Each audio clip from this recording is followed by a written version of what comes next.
The SWAC may have won the last two Celebration Bowls, but that hasn't stopped the commissioner from feeling like his conference is still at a disadvantage in the event. Oh, yeah, it's Locked On HBCU. Play my music.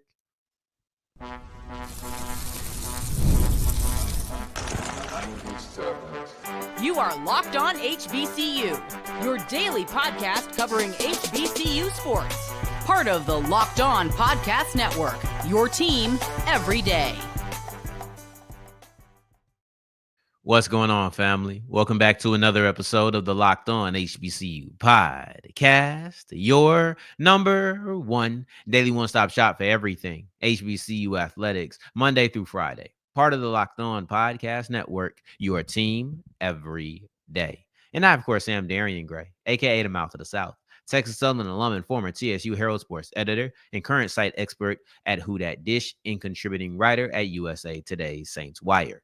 Thank you for going on this journey with me. Make it Locked On HBCU your first listen of the day every day for all of my everydayers. And remember, just because the mic cuts off does not mean that the journey is over. It just means it's time to follow me on Twitter at South Exclusives. Starts with an S and ends with an S. We'll wrap up today's episode by taking a trip down memory lane as we preview the SWAC baseball tournament round one matchups. Segments 2 and 1 are going to be a doubleheader, a two-part as we discuss the Celebration Bowl. In segment 2, the pending expansion of the college football playoffs, could that have an impact on the Celebration Bowl? But I want to start this off with a conversation that has always surrounded the Black College National Championship, and that is the idea that the MEAC has more time off than the SWAC.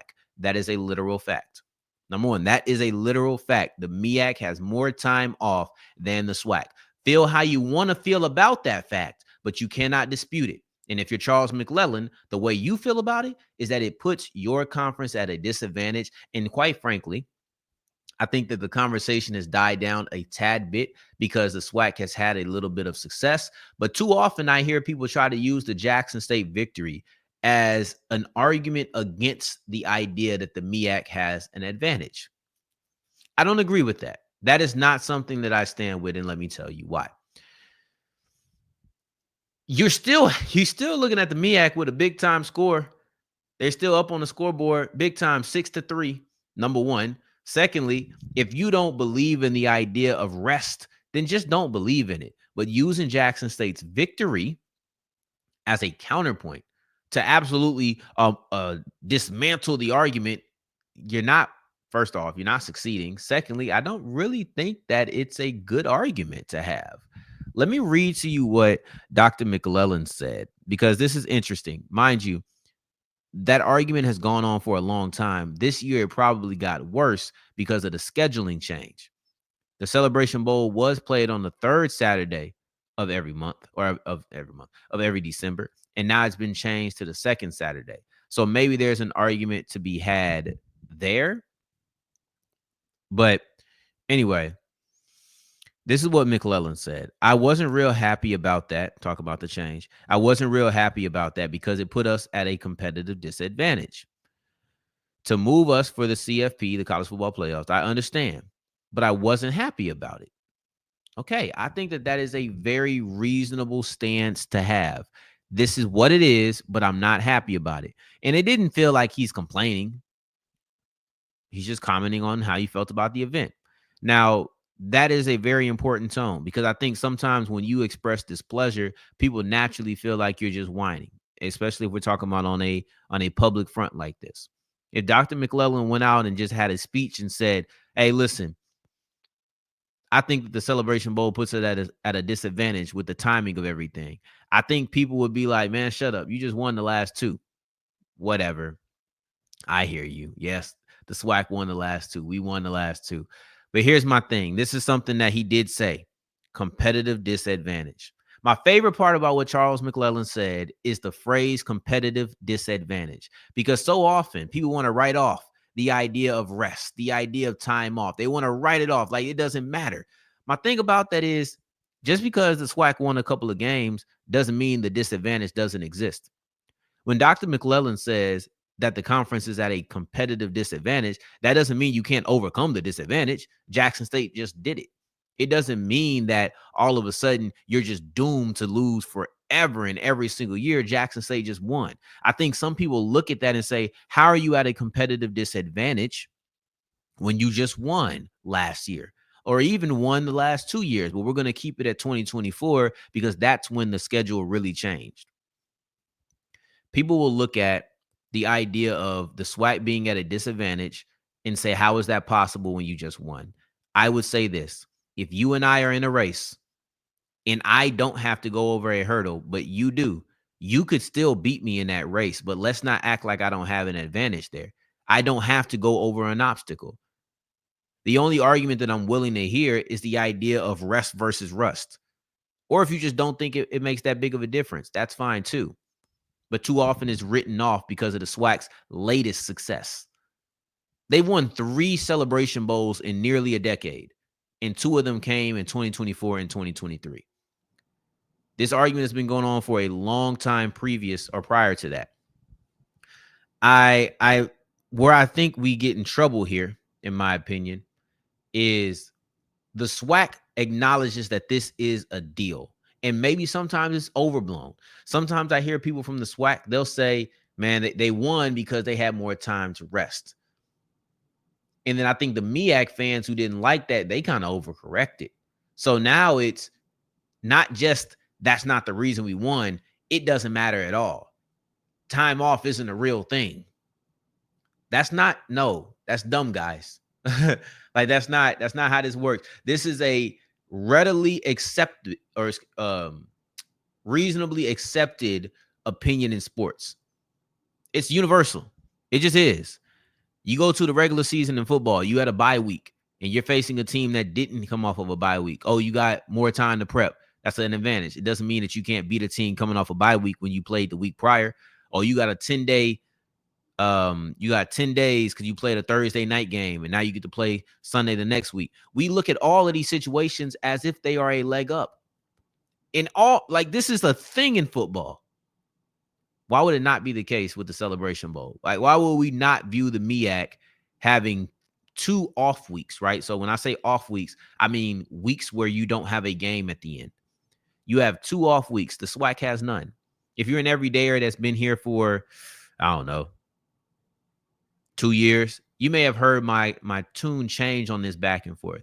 Where I stand is when the SWAC had a week without a game in between. So if you played the first Saturday, then you had the second Saturday off, and then you played on the third Saturday. When you had that week to recoup, when you had that week to rest your body, I didn't necessarily have this idea that it is a huge disadvantage because to me, you still had time off. You still had time to rest. But now that you don't have that, no, we can't downplay it. And I don't think acknowledging it as being a thing is complaining. It's just a thing.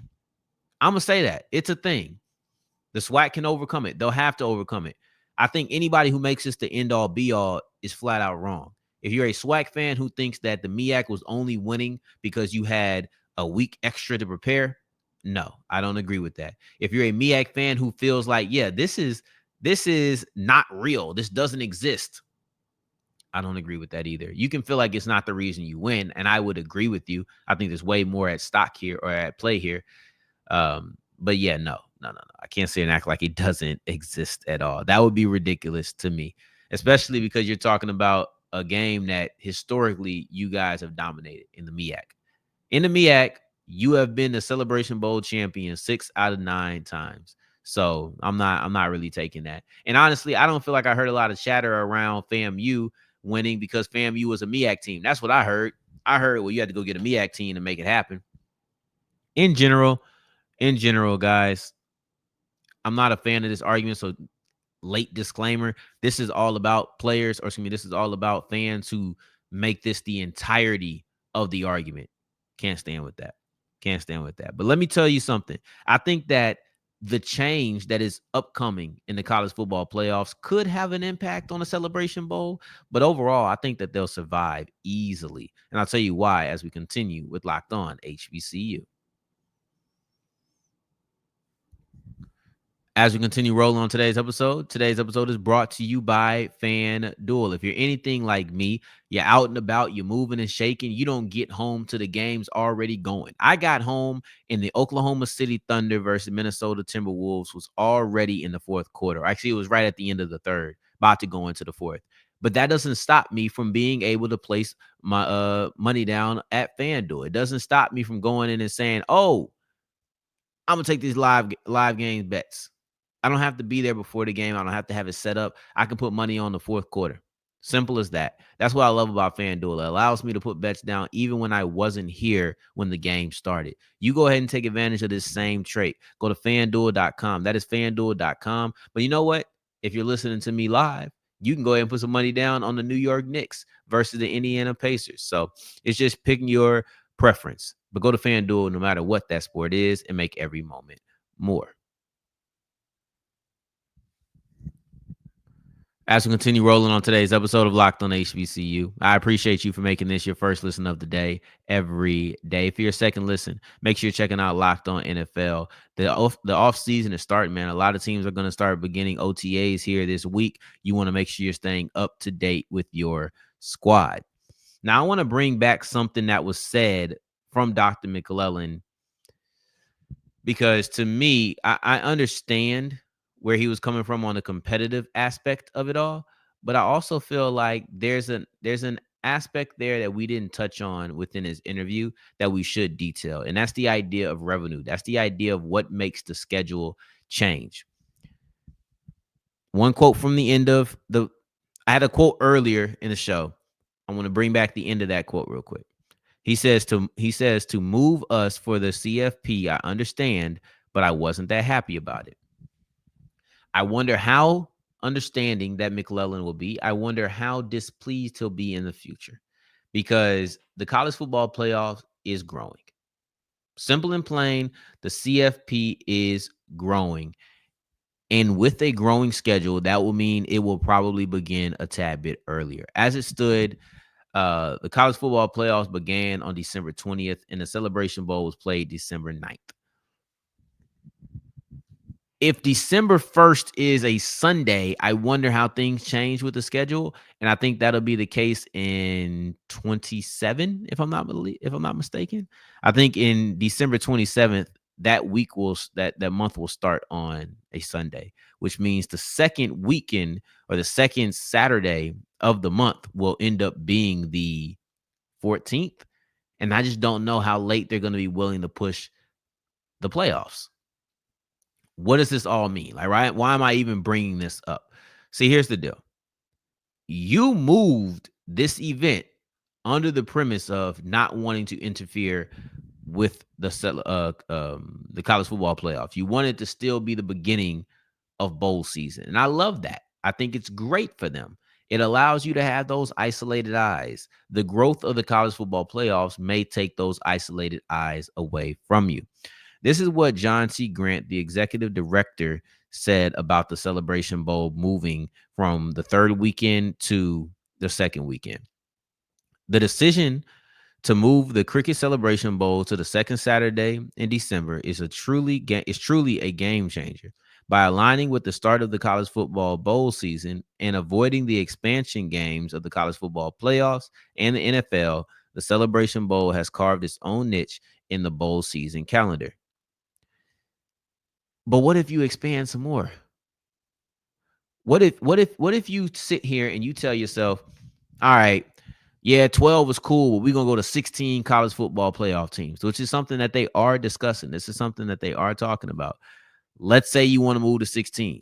Do you start a week earlier now? I don't think you infringe upon Army versus Navy, but at the end of the day, these companies are money hungry. At the end of the day, these money hungry companies are going to do whatever they can to inflate that check. So maybe they say we'll stomp over Army and Navy, or maybe they say we'll begin on a Sunday. Maybe you say that. I don't know.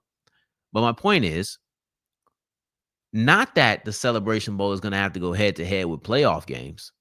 It's more so what else is going to move. If the college football playoffs move up a week, is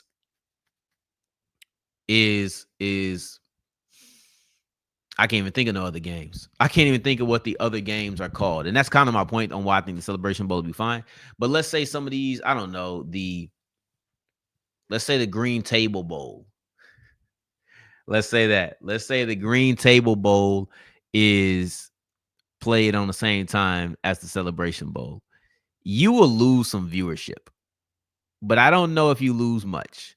And that's the thing. You're gonna expand the playoffs, but you're gonna devalue bowl season because at the end of the day, all the New Year's Six bowls, the Sugar Bowls, the Rose Bowls, is Fiesta Bowl a part of that? I don't know. The Peach Bowl, the Orange Bowl, all these bowls are now just part of the playoffs. So that means you're gonna get all the Rudy Poo bowls, the one that nobody cares about, the Blue Hoodie Bowl. Like that's what's going to be the case when the Blue Hoodie Bowl plays against. Now, granted, the Blue Hoodie Bowl could have Auburn versus Tulsa. You know, the Blue Hoodie Bowl could have Vanderbilt.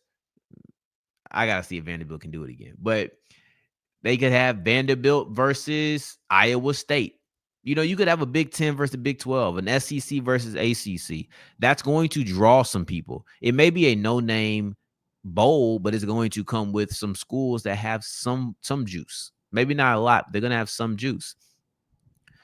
And when you have teams that have appeal, that have mainstream connection, you will lose some of your people. This is how I view the Celebration Bowl viewership. You have the core audience, which is HBCU fans. HBCU fans are going to show out no matter what. They're going to show up to the game. They're going to watch the game on TV. You're going to get all of that experience from HBCU fans. I think because it is such a niche, the Celebration Bowl could survive. And put it like this. The expansion of the college football playoffs could push some games that people typically aren't looking for, aren't typically caring about, and they may be on the same weekend as the Celebration Bowl. They may have more competition.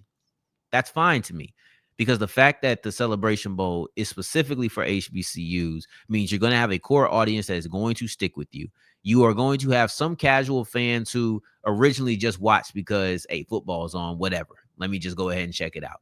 You're going to lose some of them, but I think the majority of them stay because it's going to be games that have nothing at stake. It's going to be games that have no real reason to care.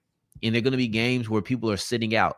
The Celebration Bowl is not going to deal with that. I believe that the Celebration Bowl, if you do have competition, will be just fine because they have a lot to win, a lot to lose. They have players going their hardest, and it's going to be looked at as the best of the best in this class of football. I think that you will still retain a good amount of viewership based off of all of those numbers, all of those reasons, excuse me.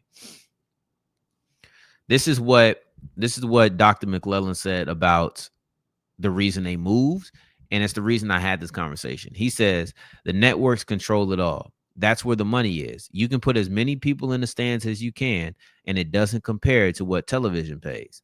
The amount of revenue they're paying, when you're getting more money than some FBS bowl games, they're going to tell you when you can play. I'm just saying this. They're in negotiations. I would go ahead and try to get my best deal ASAP for the reason of this. You're going to have competition soon. I think that the expansion of the playoffs could result in some guys or I think it could result in some people dropping off rating wise. That's not what you want when it's negotiation time. I'm trying to go ahead and get this done ASAP. Now, as you push forward, I want to take a look at some of the times that these teams played each other in the SWAC baseball tournament first round matchups, times that they played each other in the regular season as we continue with Locked On HBCU.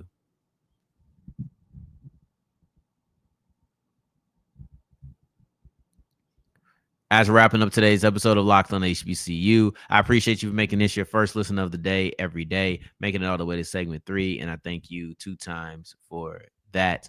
Thank you. Thank you. We've talked about the Celebration Bowl. Oh, I forgot to mention this.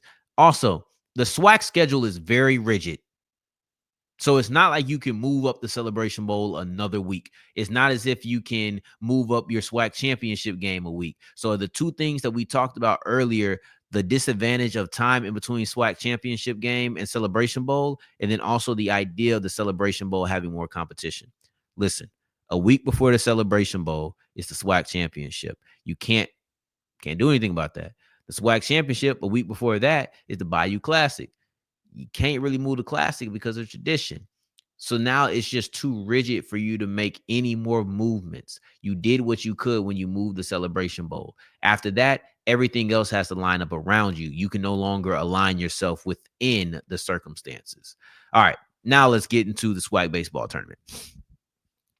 But in the SWAC baseball tournament, you have a head-to-head of Bethune Cookman versus Texas Southern, FAMU versus Southern, Bama State versus Jackson State, UAPB versus Grambling. So 4 first-round matchups, 1 through 8. The seeds have been set. Those are the games you're going to have.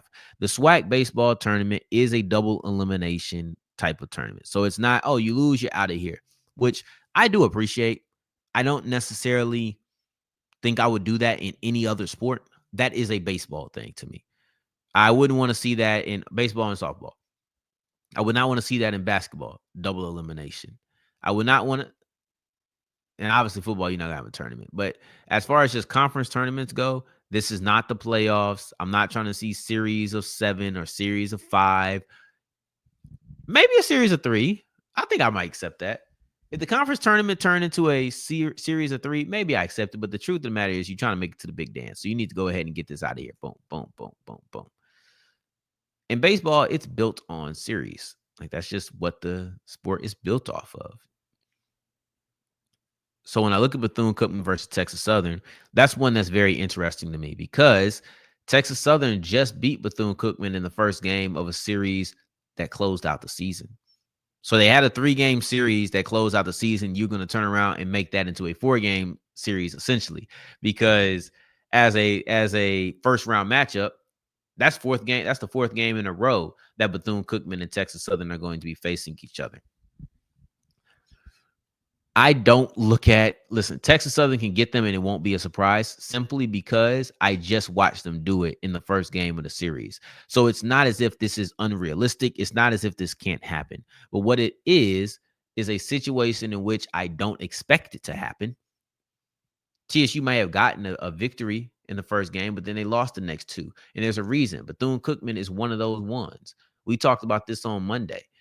FAMU and Bethune Cookman, Florida, they were running the SWAC baseball season this year. TSU got them one. It wouldn't shock me if they got them a second, but I can't sit here and say I expected, especially with the way that Bethune Cookman's bats came alive in those last 2 games. 10 runs, 16 runs. They were balling that game, no doubt about it. Now you look at FAMU, and this one's interesting. So FAMU is the 2 seed. Southern is the 7th seed. They didn't see each other in a season series. Instead, they did see each other in a one-off.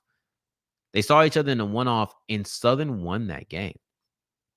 With Southern winning that game, I have to sit here and wonder, what is the mentality? What is the mentality when it comes to FAMU? Are you trying to get your lick back? Is this a game that's even in your mind?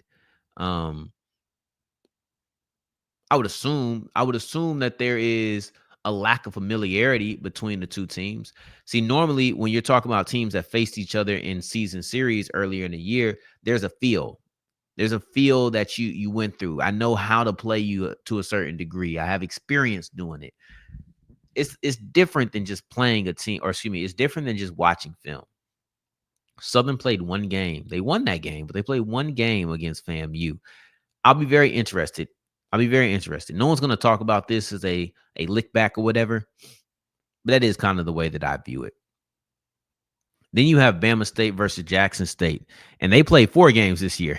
It's funny. So Bethune Cookman versus TSU 3 times, like a normal SWAC series they played. Then I go to FAMU versus Southern, and they barely played. They didn't play at all during the regular season, except for this one-off game that you had. And then I pivot over to another matchup, and they played more than everybody else. So this is just the way that it goes, right? Anyway, Bama State versus Jackson State. Bama State won the first 3 games. Then Jackson State won the last one. Makes you wonder, what's going to happen here? What is going to happen here? In the first 2 games of the series, they were pretty much low scoring, but then they started upping the score a lot more in the 3rd and the 4th game of these series. Then lastly, we're going to wrap up with UAPB versus Grambling, Pine Bluff versus Grambling. And this is the only matchup in which the lower seed actually won the season series. I don't think that's a huge upset. I don't think that this is a 4 seed versus a 5 seed. They're close. They're close in seeding. They're close in record. You know, Grambling won 18 games, which is actually one more than UAPB 17. But UAPB, they only lost 9 games, which is 2 less than Grambling's 11. Either way, these are very close teams. These are teams that are right there neck and neck. They're 4 and 5, close in seeding, close in record. They had close games. I want to see this. This is a game that I'm intently going to be watching and trying to study to see what happens here. If you're not aware, the SWAC tournament begins today.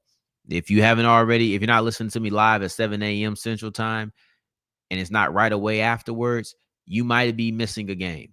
You may be missing a game. That first matchup between Bethune Cookman and Texas Southern, I believe, kicks this whole tournament off at 9 a.m. Central Time. So I appreciate you guys. Sincerely, I appreciate you for making this your first listen of the day every day. I know that we talked about expansion. Tomorrow we'll talk about it again, but not in the sense of the college football playoffs. Instead, we'll talk about the schedule expansion and how that's going to be a lot of good and a lot of bad for HBCUs. Whew, I can't wait to it. Anyway, in the meantime, in between time, until next time we hear each other, family, take care, stay blessed. Peace.